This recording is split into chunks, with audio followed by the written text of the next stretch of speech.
I know you've been super busy, but have you managed to watch anything at all this week? Yes, I've had a bit of time. Last night I went to see Wicked for Good at the showcase over in Coatbridge. What are your thoughts? Because I've honestly only seen negative reviews, which I'm really quite shocked at.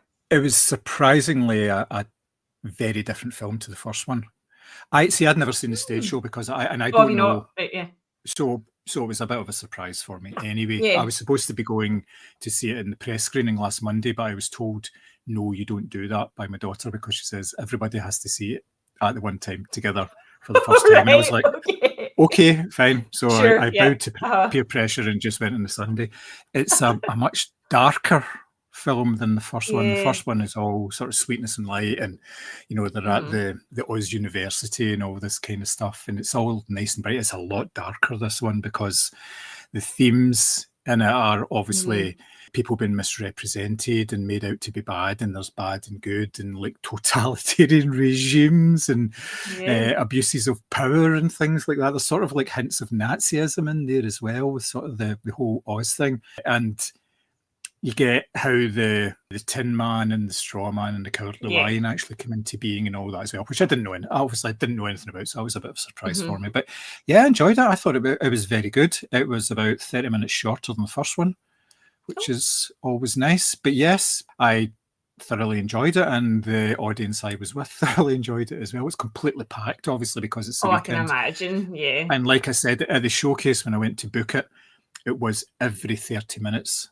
From about 10 o'clock in the morning, there was a screening booked for Wicked, and the place was jumping. There was just so many people there, so many kids as well, and all that. So, and like I say, everybody appeared to enjoy it. Everybody I was with really liked it. Leslie and Julie, they've watched the first film multiple times. They bought it when it came out on Amazon Prime, so they've been watching it loads of times. And there was a live event that was on a couple of weeks ago, and it was like Cynthia Erivo, Ariana Grande, Michelle Yeoh, lots of the cast, and it was like a stage thing, and they were up and they were doing songs and everything and chatting to the audience and all that. And they've watched that multiple times. That was on Sky Max. So yeah, it's all good. I kind of think there's not as much hype this time around. I don't know if it's just because I'm used to the hype for the film, but yeah, this is the one that's going to get the Oscar nods for like best. There's a new song in there as well, so it's will be a best original song. There will probably be nods for probably Cynthia Erivo over Ariana Grande, but it's hard to sort of. I think she's sort of a stronger performer. She's given a more meaty role basically in this. Yeah, but it's kind of tradition with films that they know are in several parts, like The Lord of the Rings. All the awards buzz for that in terms of Oscars came with the third film, came from Return of the King rather than the first two. So and it got Oscars through that. It wasn't ignored, but it was just kind of overlooked because there was another one coming along. And you knew. You knew there was another. They tend to wrap these things into one, so they don't actually get nominated even sometimes for things like that. So I think this will be the same. There'll be whole heap of nominations for sort of in the primary categories and probably like the film and all that as well. So yeah, it's not going to stop anytime soon, and it's going to be in cinemas for ages. It really is. After the first week or so, it'll go down to maybe a couple of screens, but they will be busy all the time. And there's such a churn of stuff coming through at the moment. There is stuff every week that's actually coming out. So you are. There's always something new that you want to watch. So that's fair enough. I also saw No Time to Die, James Bond film. It was on Amazon Prime. Just started watching again because I've not watched it since it came out of the cinema. I watched it then and obviously thoroughly enjoyed it then. Went back, watched it again. Yeah, stands up. It's actually a pretty decent James Bond film. It's not one of the weaker ones. It's a good way for them to paint themselves into a corner that they've not managed to come out of. I know. Yet. I still don't know what they're going to do with this. Like, there's obviously like every other week, there's like, it's going to be so and so who's announced as the next James Bond. And I'm like, but he died.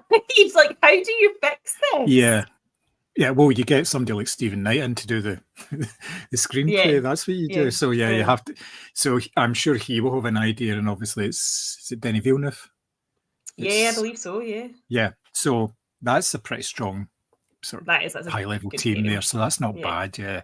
And if they get the right people in to play the roles, or maybe there's some returning cast as well. Yeah, it should be all right. I watched a film called Play Dirty, also on Amazon Prime. It's a Mark Wahlberg film.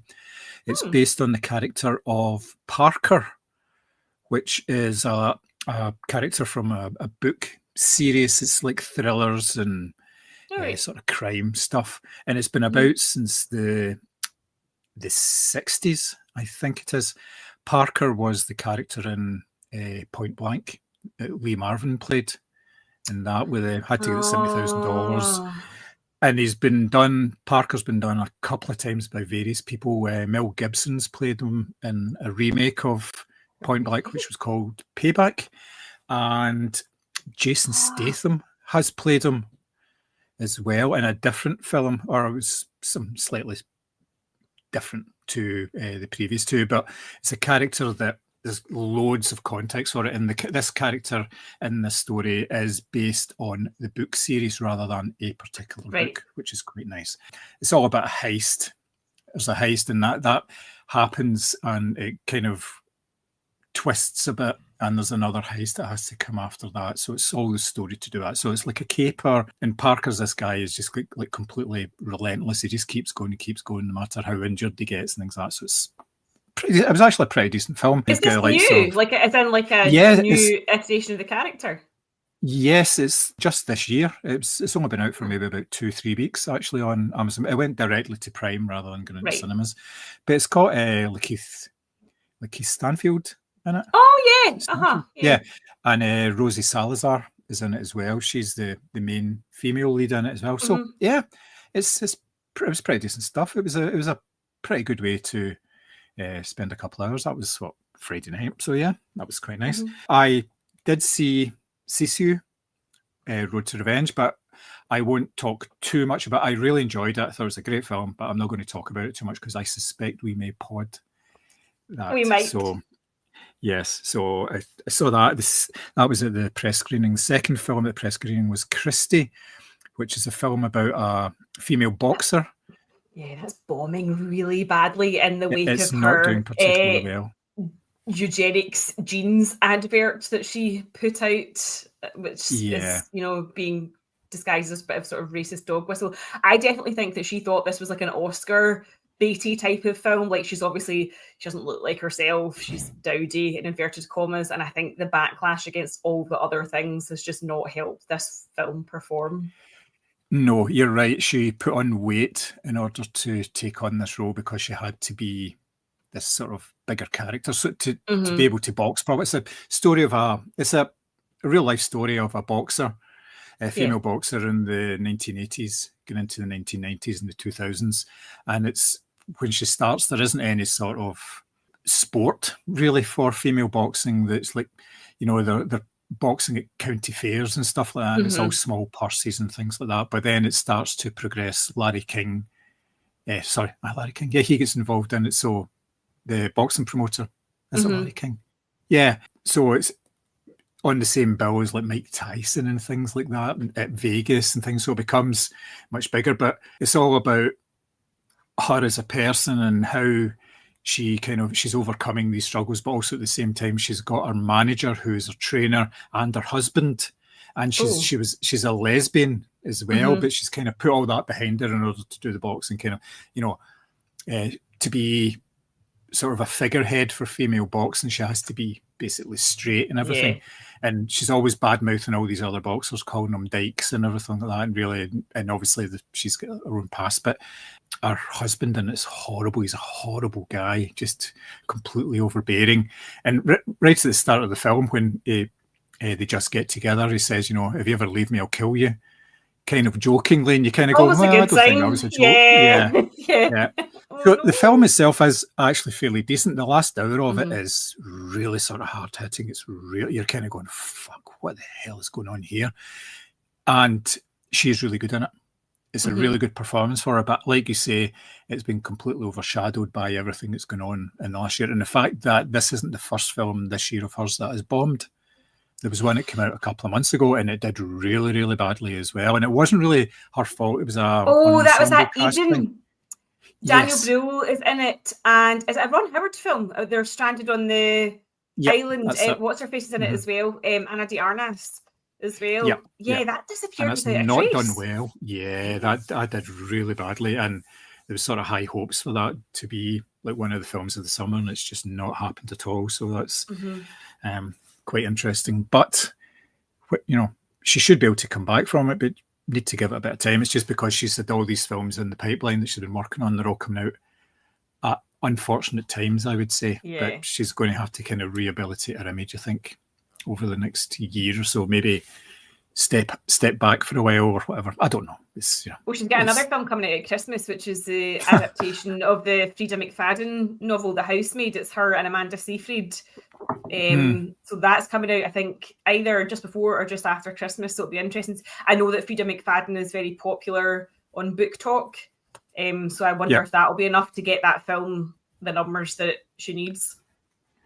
Possibly, yeah. If it's not going to focus totally on Sydney Sweeney, if there's big enough people around her, then yes, it should be something a wee bit different. So I watched House of Dynamite on Netflix, the Catherine Bigelow film. Yeah. I really enjoyed it, yeah. It's the story of a rogue interballistic missile heading for America and how the American authorities deal with it. So it's based on sort of first response from all the agencies and how they coordinate their response from it and what happens if it actually hits and what they're going to do. So, and it's told from several different perspectives. It's told from the perspective of the character Rebecca Ferguson plays, Captain Walker. She's basically in charge of the first response of like when something goes into the atmosphere and they identify it and then try and figure out, is it real or is it a hoax or is it a weather balloon or whatever, that kind of thing, false positives.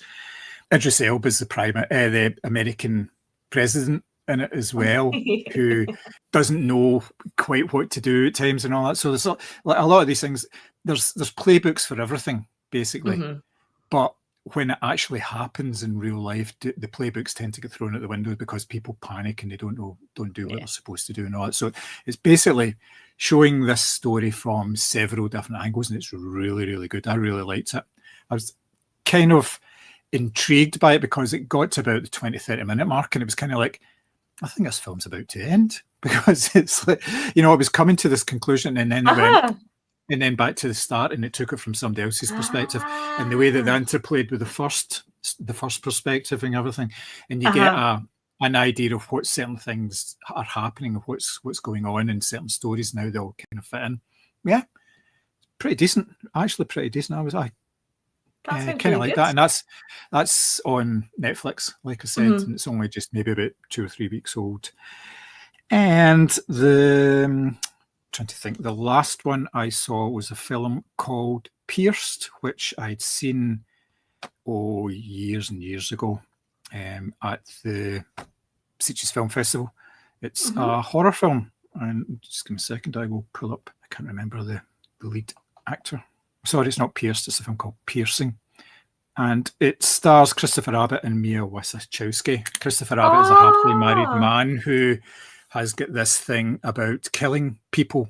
He wants to, and it's like a sort of beginning of a sort of serial killer. He's never killed people, but he's practiced doing it, in his mind and all that. And he's basically hired a prostitute, and he's going to drug her and then kill her, but things don't work out the way they should, and there's kind of twists and turns and things go back and forward, and the Mia Wasikowska character is not quite on a sort of a level that could be regarded as normal. She's got her own issues and everything going on, so there's bits of blood and gore in there, and it's quite tense in it as well and everything. It's only like 90 minutes long. In fact, it's only 80 minutes long. It's really short. It's on Mubi at the moment. I'm definitely watching that. That sounds right up my street. It's actually a really good film, and it's really nicely done. Some nice needle drops in it and stuff like that as well. So needle drops all come from like Italian thrillers from like the 1970s and the 1980s. So but it fits in really well with the whole style of the film. So yeah, it's definitely one to have a watch. I've seen it maybe like 3 or 4 times now over the course, because it was like 2018 it came out. So and I loved it at the time. I think I did a review of it for the site, so it should be there. And seen it a couple of times since then as well. It's one of these ones, very much an art house type of Yeah. film as well. TV wise, been watching Foyle's War again, which is A good. I classic. mean, there's hundreds of these things. So yeah, it's like a detective during the war, and he's too old to serve, so therefore he's doing what he can. Yep, that was pretty decent. I also started watching Mr. Mercedes on Netflix. I think that was on. It was on one of the other streamers a couple of years ago. It's Brendan Gleeson. That's the name I was looking for. Yep.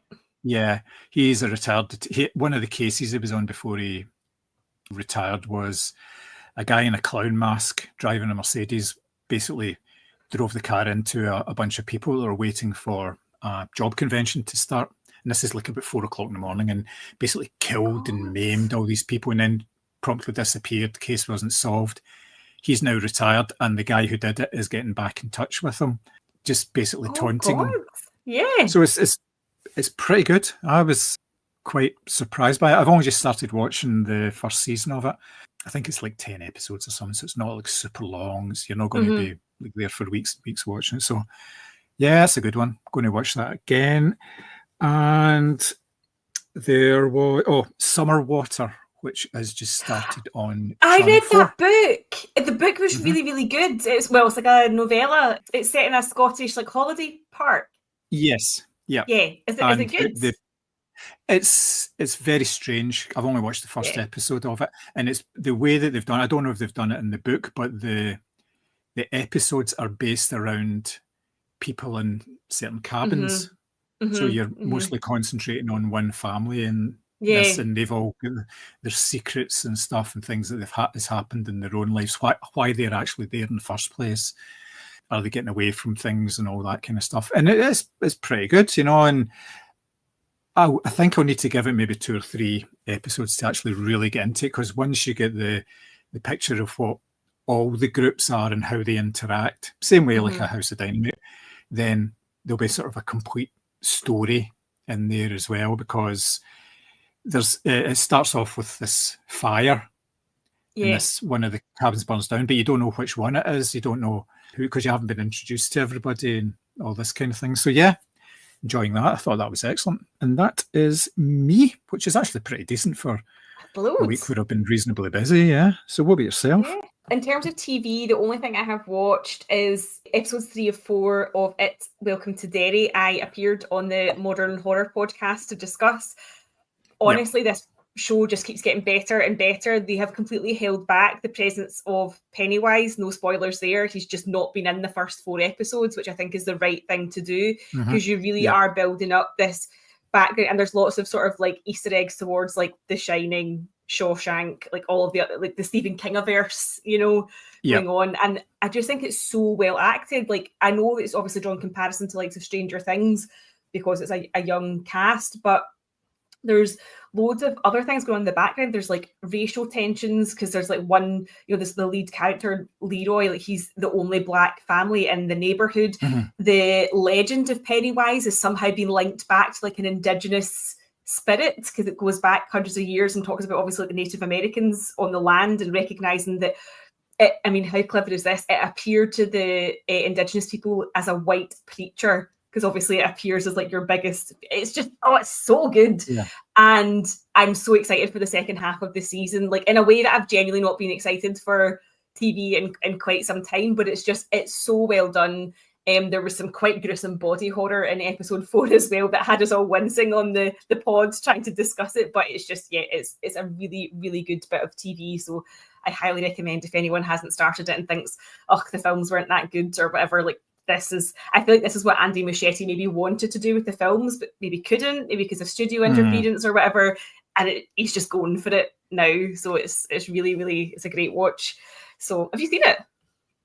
I've seen the first 2 episodes of it, and I mean, I know what you mean, to start off a program like this with the birthing scene in the car, and you're going, okay, so this is where we're starting. Where are we going from here?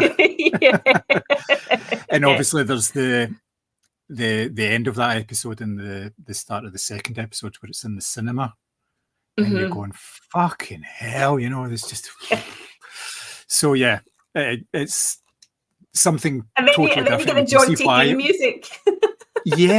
Yes, and I like the fact I like things that are set sort of like in what's regarded as America's golden period by Yeah. a lot of people. You know, the 50s and 60s kind of setting and all that. So yeah, I think it's really good.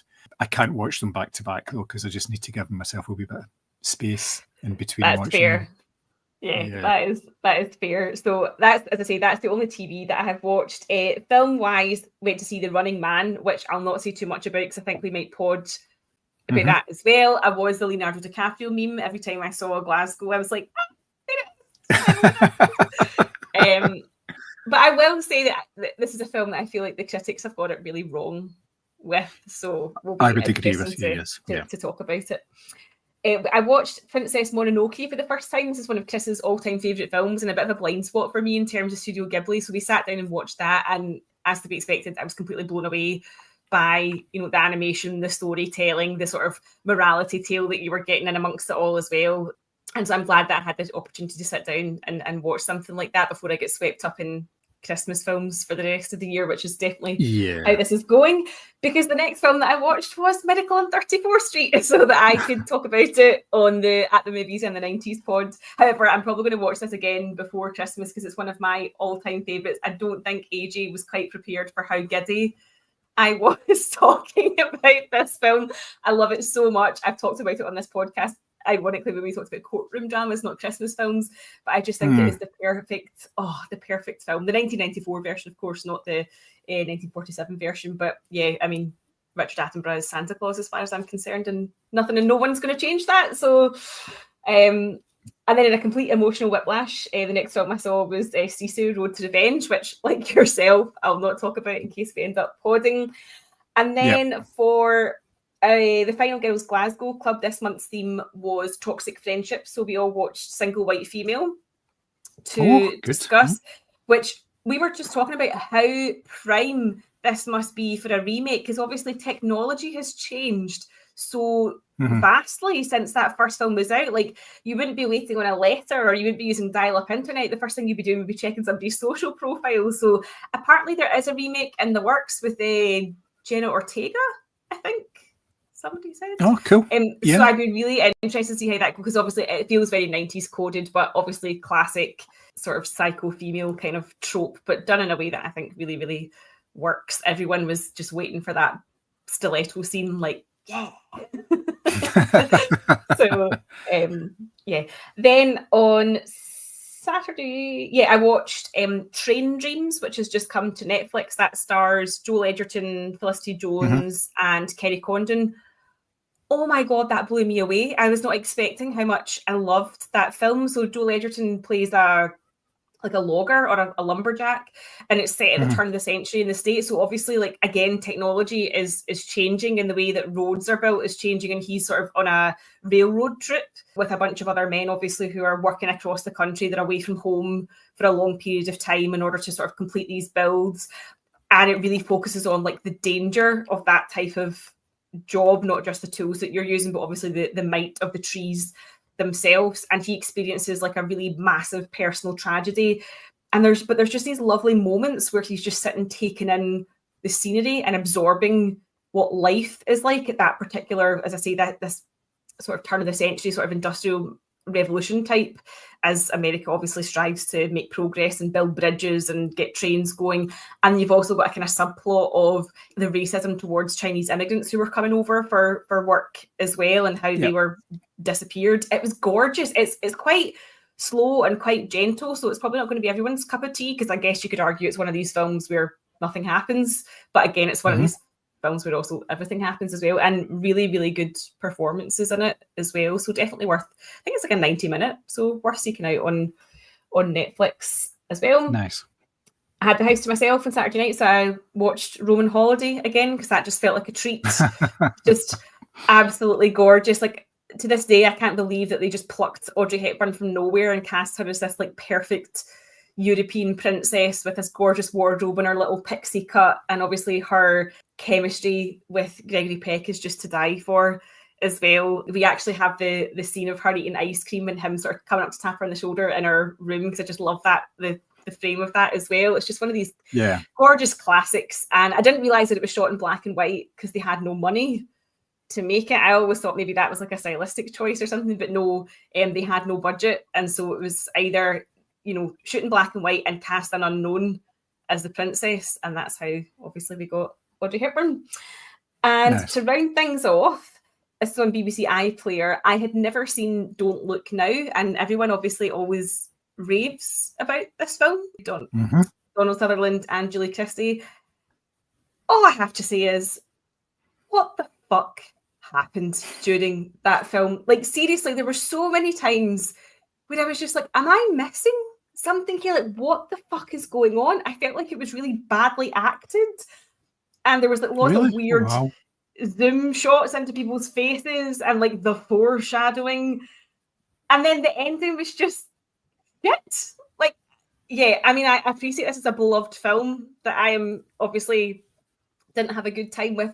But I do not get the hype. What have I missed? Well, I obviously talked about it a couple of weeks ago because it was one of the Halloween films that I watched, and I love that movie. I just think it's fantastic. I love the performances in it. I think Donald Sutherland and Julie Christie are just brilliant.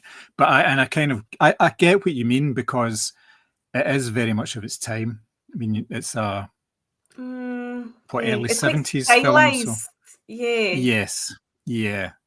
And there's obviously a lot of location shooting in it as well. Actually, that I loved. Actually, that I did love. But that kind of changes the way that you actually hear the film and everything, because it sounds different because of the echoing and everything in these rooms within Venice and stuff like that. So it doesn't sound like a studio a lot of the time, because it's and that can be quite off-putting to an audience as well because of the way that it's shot and everything, like you say. But I think it's regarded as a classic because of the sort of themes of it and everything. But everyone has an opinion, and no opinion's wrong, even your opinion. it's one of these films again where it just like big ending credits, and I was like, oh, okay, there's not even time to process what's just happened. But yeah, I just found it a bit, maybe I just find it too over the top. I had no issues with location and sound, because actually I felt that added a nice little element to it. I just found it all like quite clumsy, and like people were reading their lines for the first time as they said them. Like I didn't feel the conviction in a lot of the characters. So yeah, it was a bit of a I know what you mean. Like the sisters, they were kind of hysterical when they didn't need to be hysterical and that kind of thing. Yeah, I know what you mean. Yes, yeah. So I guess it's just a stylistic choice, but it has been put on this pedestal, and when I watched it, I was just like, oh. And it's one of these things. I'm not disappointed in the sense that because I didn't enjoy it. I'm disappointed that I don't get to join in this like club of people that obviously hold it up. I suppose it's like any film. Like if something is like beloved to you and you introduce it to someone and you want them to love it, and if they don't like it the way you liked it, it does feel like a personal slight, doesn't it? You're like, but I introduced you to this, I gave you this gift. So yeah, maybe I just need to reappreciate. Start your own club. Yeah.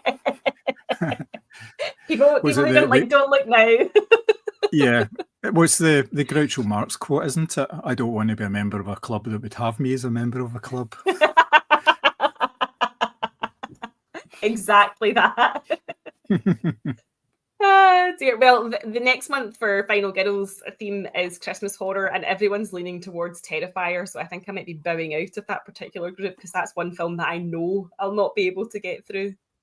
Oh, there's been a wee bit of controversy about that, hasn't there, because of residual payments and things like that, and the way one particular actor was treated in it and not getting the money they were supposed to get and all that. Yeah, it's always a shame when that happens. It really is, because especially with something like those films which have made an awful lot of money for the people behind them. So yeah, it is a shame. It's not good. And you do tend to believe these people in this case, because it didn't seem like a sort of an opportunistic claim. It seemed very, very legitimate. It's not one of these things where it's like, you're on the set of, I don't know, Christopher Nolan's The Odyssey or something. Yeah. This is a film that happens to have acquired a massive following, but it was never maybe intended to have that in the first place, because I mean, one of the girls in the horror group was at Dublin Horror Con, and basically everyone was dressed up as Art the Clown.